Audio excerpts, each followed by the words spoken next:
Hi, welcome to NonStopChess channel. In the previous video, we had seen the Evans Gambit declined and the Evans Gambit accepted line using the knight. In this video, we will see the Evans Gambit accepted by black using his bishop.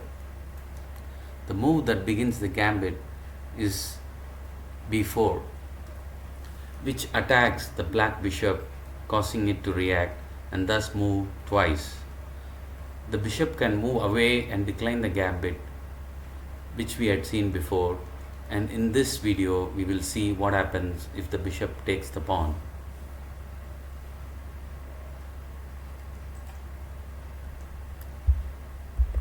e4, e5, nf3, nc6, bc4, bc5 and b4. So this is the move that begins the Evans Gambit. Now the bishop is going to accept the pawn, and once the bishop has been accepted, the gambit starts. So white now will play c3, and since the bishop is attacked, it can move to bishop a5, it can move to c5, or it can move backward. We will see the variation for bishop a5. d4, e into d4, white will castle, and now there is two options here. The bishop can capture the pawn, or black sometimes does not capture the pawn. Since the f7 square is being attacked, it will try to develop and protect it. So we will see both the variation. If d6 is played, c into d4, then white will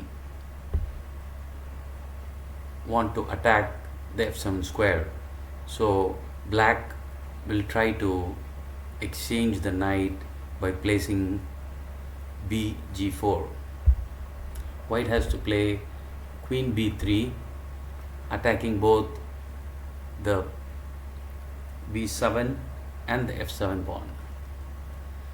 Now white, since is attacking both, black will want to protect the f7 pawn, since the king, if it gets a check, cannot castle and it weakens the black position. So black usually plays nh6 and defends. Here white simply has to first capture the knight,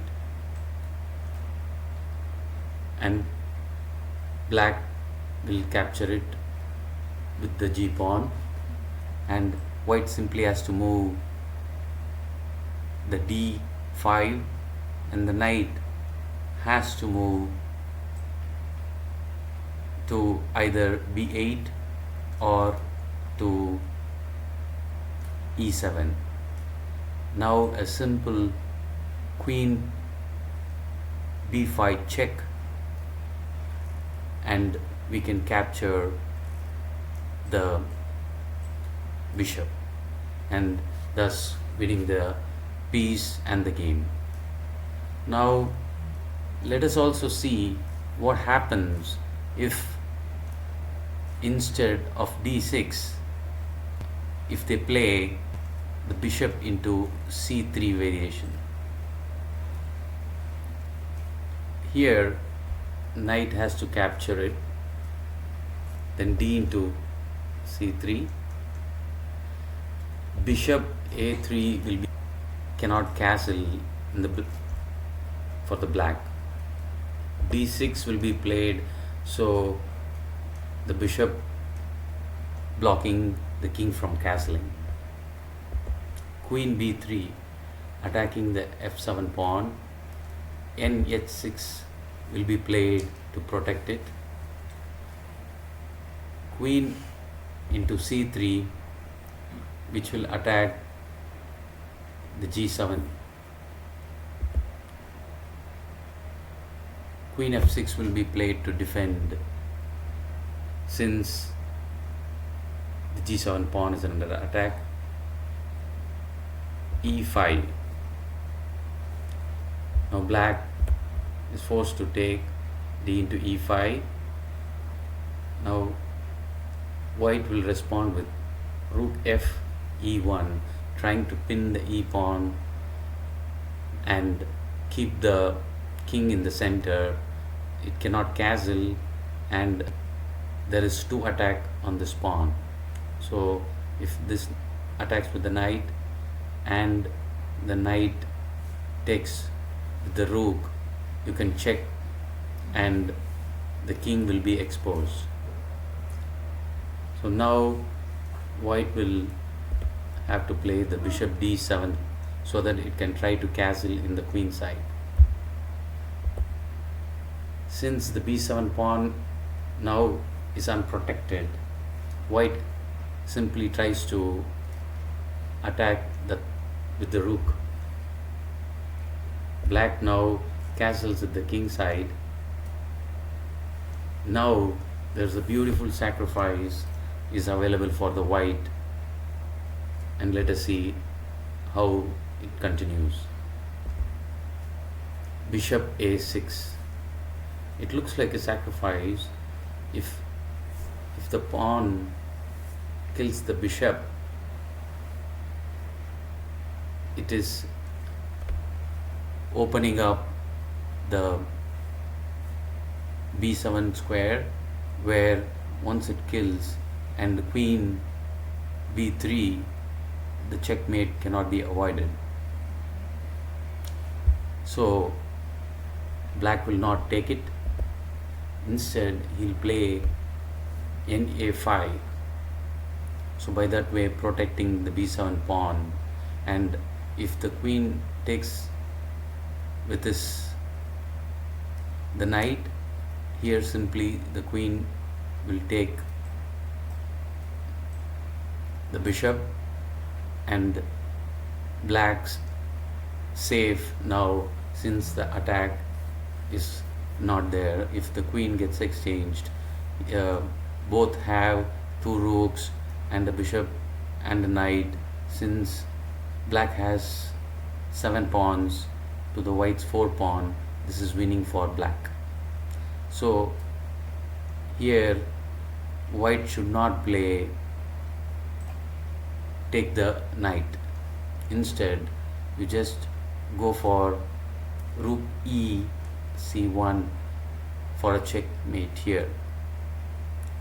Now the knight cannot defend it back, since this bishop can attack the pawn. So the only move will be bishop c6. Now you can take the knight with the queen, since this queen cannot come and take that bishop. B into bishop, since there is an escape square for the king. Check. Queen into a6, king d7.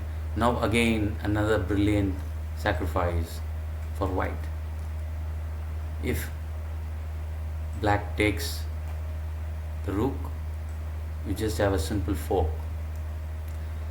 So white is forced not to take and move it queen. So black moves to queen f5. Again another beautiful sacrifice. Rook into c7. Here again, if king into c7, then a simple rook b7, king c8, and queen c6 mate. So black cannot take the rook in c7. Instead, black, let us say, moves to king e8, you just do queen c6 check, queen d7 to protect it.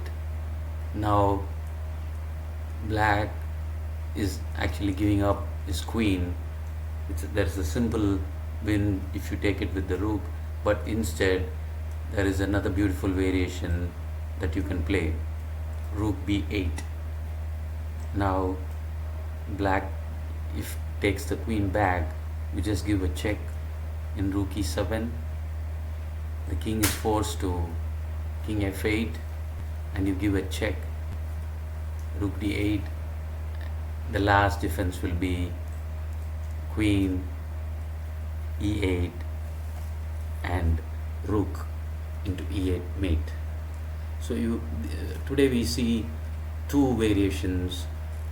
If the Evans Gambit, you get a chance to, if your opponent plays the bishop, these two variations, and win over him. To summarize, what is a gambit? A gambit occurs when you give up a piece for a better position. With gambit, you usually create a situation where you are going to go for development by sacrificing pieces. The reason white gives up a pawn is because it distracts black pieces and pulls it away from the center. What are the main ideas of the Evans Gambit? Keep the black's king from castling. Keep sacrificing many pawns for the development. Every move should create pressure for the king to not castle. Thank you.